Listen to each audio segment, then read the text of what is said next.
As tensions rise in West Asia, the U.S. Central Command said more than 10,000 sailors, Marines, and airmen, supported by over a dozen warships and dozens of aircraft, are carrying out a mission to blockade ships entering and leaving Iranian ports.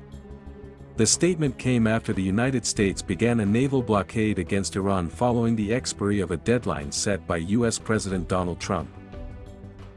In a post on X on Tuesday, U.S. Central Command stated that during the first 24 hours of the blockade, no ships were able to pass.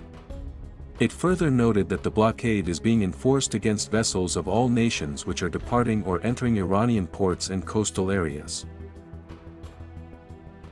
So far, 6 merchant vessels complied with direction from U.S. forces to turn around to re-enter an Iranian port on the Gulf of Oman, the U.S. military's Central Command said in a statement, Reuters reported. In a note sent to seafarers about the blockade on Monday, the U.S. military said, any vessel entering or departing the blockaded area without authorization is subject to interception, diversion, and capture.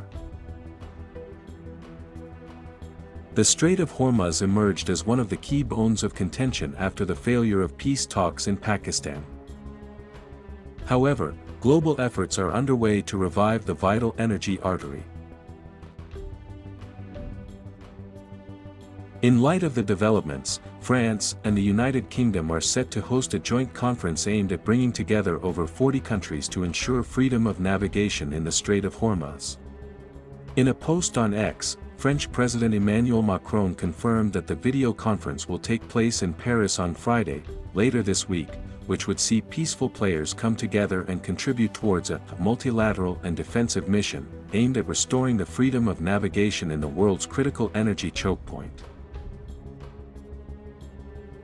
Meanwhile, Prime Minister Narendra Modi on Tuesday received a call from U.S. President Trump during which the two leaders discussed the security situation in West Asia and stressed the importance of keeping the Strait of Hormuz open and secure. Nearly 1/5 of the global oil passed through the Strait of Hormuz before the conflict in West Asia began. It has now emerged as a key flashpoint as prices inflate across the world.